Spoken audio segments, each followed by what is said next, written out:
Hello everyone. कल मैंने steel में रिवेट कनेक्शन कंप्लीट कर लिया था और थोड़ा बहुत बोल्ट के बारे में भी हमने जानकारी ले ली थी। कल हमने यहाँ तक कंप्लीट कर लिया था। Number of rivets, how to find out number of rivets, then force upon rivet value. तो आज हम यहाँ से शुरू करेंगे स्पेसिफिकेशंस एज पर 800 1984। So let's continue here. 1984 means WSM and for LSM 2007। तो क्या क्या हमारे इम्पोर्टेंट स्पेसिफिकेशंस हैं उनको हम एक एक करके देखेंगे, ठीक है। तो minimum pitch 2.5D, where D is nominal dia. Please keep in mind, not gross dia, it's nominal dia. If you have given in question, then well and good. Otherwise, if given in gross dia, then you will find out the nominal dia, then you can solve this. After this, maximum pitch of rivet and weld. इसमें दो cases आते हैं, इन compression and in tension. Compression के लिए क्या होता है, हमारा मिनिमम होता है 12T और 200 mm। इन दोनों वैल्यूज़ में जो छोटी वैल्यू होगी उसको हम अडॉप्ट कर लेते हैं कंप्रेशन के लिए। उसके बाद फिर आता है tension. In tension minimum of 16T और 200 mm। इन दो वैल्यूज़ में से जो छोटी वैल्यू होगी उसको हम कर लेंगे कंसीडर टेंशन के लिए।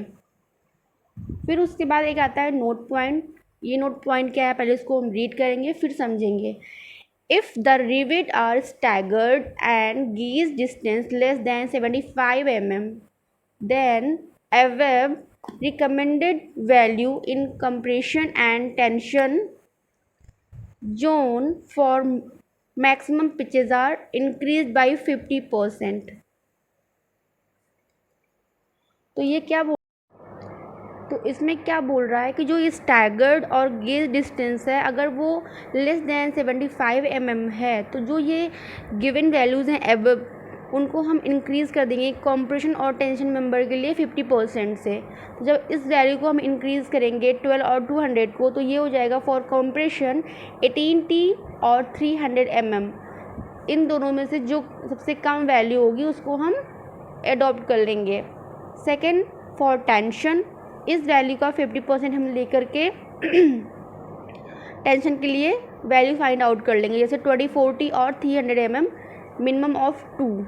इन दोनों में से जो लेस वैल्यू होगी उसको हम ले लेंगे। तो ये हमारे कुछ हो गए स्पेसिफिकेशंस। और नेक्स्ट हमारा क्या आता है स्पेसिफिकेशन किसके लिए, minimum in and edge distance.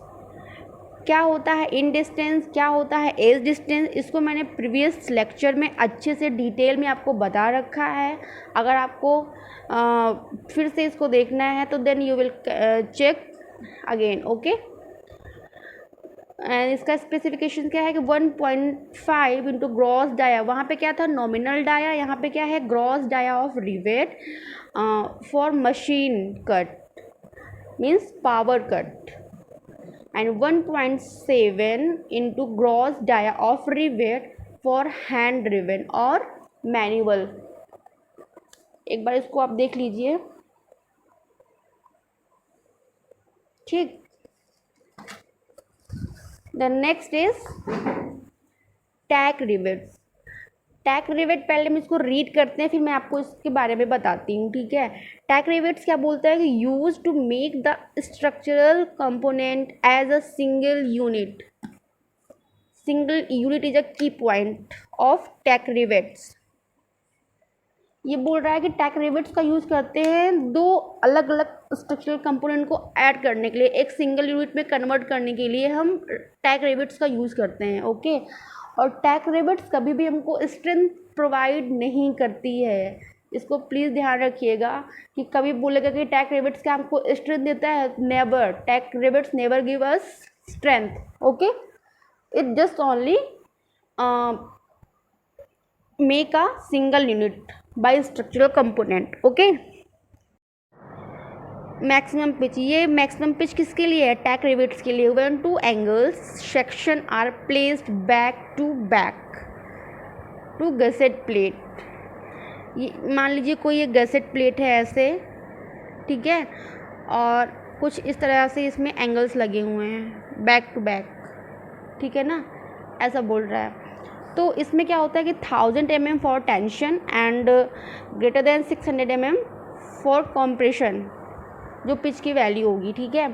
And then next topic is number of rivets. Number of rivets कैसे निकालते हैं, इसके लिए एक फॉर्मूला दिया हुआ है, √6m/MPRV। ओके, तो ये कौन कौन से टर्म है, इनको एक एक करके देख लेते हैं पहले हम। m क्या होता है हमारा? m होता है P इंटू E, ठीक है, P that force into eccentricity, ठीक है, ये हो गया हमारा।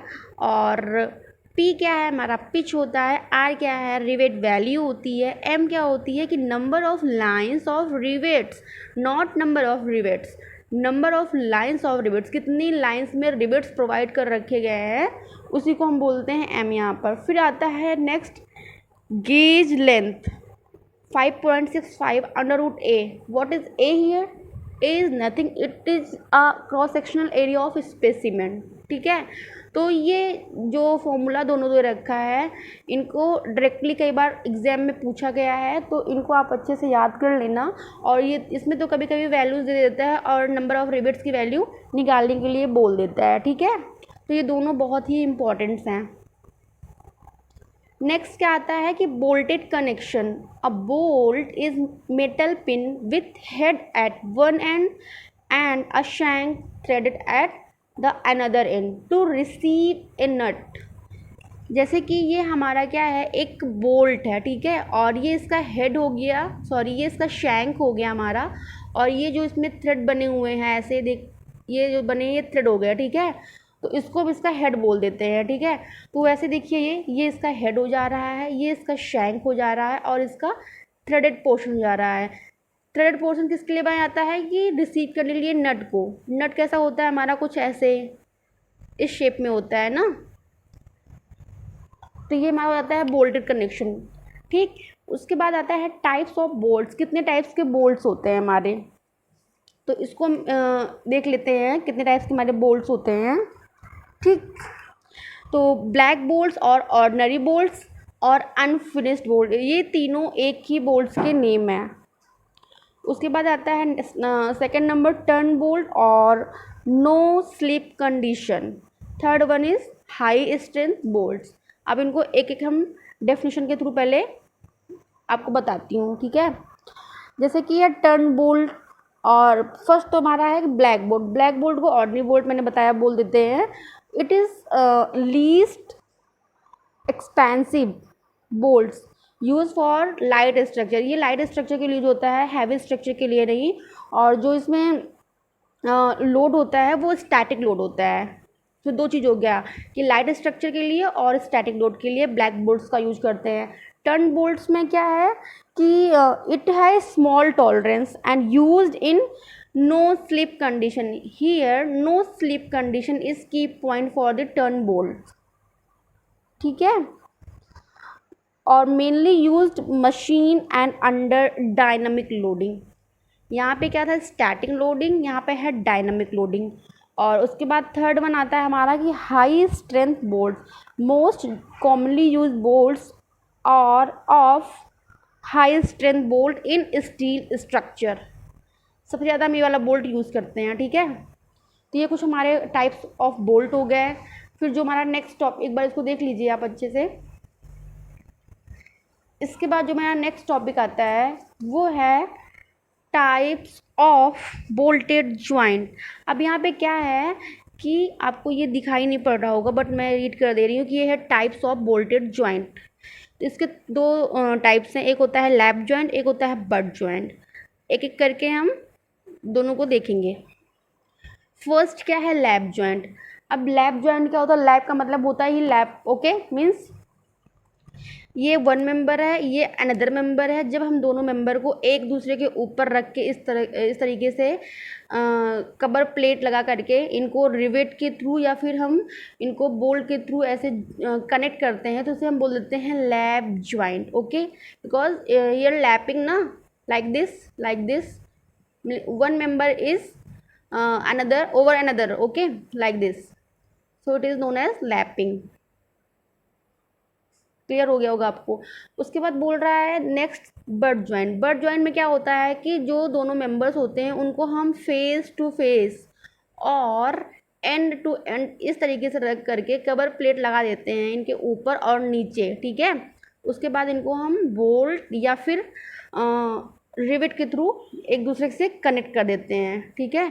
जिसे हम बोल देते हैं बट ज्वाइंट। इसमें क्या होता है कि एंड टू एंड कनेक्शन होता है और फेस टू फेस कनेक्शन होता है। इसमें क्या होता है, वन अनदर एक दूसरे को ऐड कर देते हैं, ठीक है, वन ओवर अनदर, ठीक है। ये हमारे दो हो गए ज्वाइंट्स। अब आता है next topic, failure of bolted connections.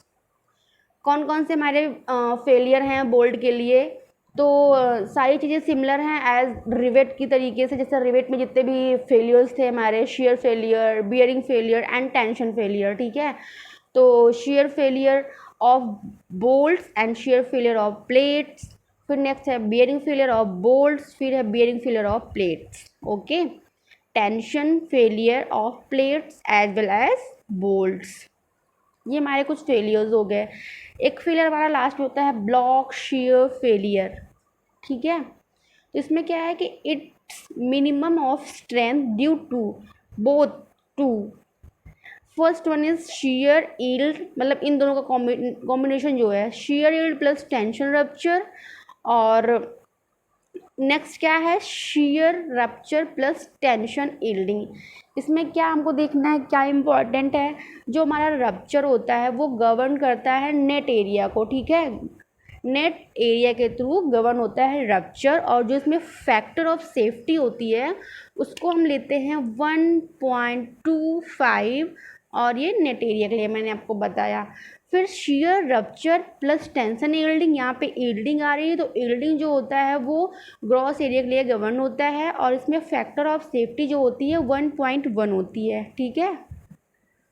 I hope आपको चीज़ें यहाँ तक क्लियर हो गई होंगी। अगर कोई भी डाउट है तो आप प्लीज़ कमेंट सेक्शन में कमेंट करके बता सकते हैं, ठीक है। सारी चीज़ें बहुत ही क्लियर मैंने बताई हैं आपको। अगर कोई भी दिक्कत होती है तो please you can share to me. Okay, the next topic is specifications in bolting. जैसे कि स्पेसिफिकेशंस हमको रिवेट्स में दे रखे थे, same as in case of bolt. Then let's see, first pitch and gauge distance and another is edge and end distance. Then what is results, same as rivet joint। इन दोनों का जो specifications है जैसा कि रिवेट में था वैसा ही यहाँ पे है, ठीक है। Then you can check. Okay, फिर एक नोट पॉइंट आता है कि for two members placed back to back tacking rivet should be not exceeded 1000 mm in tension and 600 mm in compression. It is most and most important statement. Okay, इसको आप अच्छे से याद रखना, इसको भी एग्जाम में कई बार पूछा गया है। फिर नेक्स्ट क्या आता है हमारा, आता है efficiency of joint. Efficiency of joint में क्या है, ये एक फॉर्मूला के फॉर्म में है, इसको हम देखते हैं। पहला बोलता है कि minimum of strength of bolt और strength of plate and divide by strength of solid plate. हम अलग अलग निकाल लेते हैं स्ट्रेंथ बोल्ट की और स्ट्रेंथ प्लेट की। इन दोनों में से जो भी वैल्यू कम होगी उसको हम कंसीडर कर लेंगे और उसको डिवाइड कर देंगे स्ट्रेंथ ऑफ सॉलिड प्लेट। अब यहाँ पे सॉलिड प्लेट क्या होता है, सॉलिड प्लेट वो होती है जिसमें से कि हम डिटेक्ट नहीं करते हैं जो वहाँ का होल डायमीटर होता है, ठीक है, बोल्ट का होल डायमीटर, ठीक है, तो उसे बोलते हैं सॉलिड प्लेट। तो efficiency of joint will be find like this using this formula. Okay, इसको एक बार आप देख लीजिए। आई होप चीज़ें आपको अच्छे से क्लियर हो गई होंगी। ठीक है, आज मैंने कंप्लीट कर लिया rivet and bolt connection. Okay, and अगर आपको वीडियोस अच्छे लगे हों, चीज़ें समझ में आई हो, तो please share more and give your response. Okay, and thank you so much for watching this video.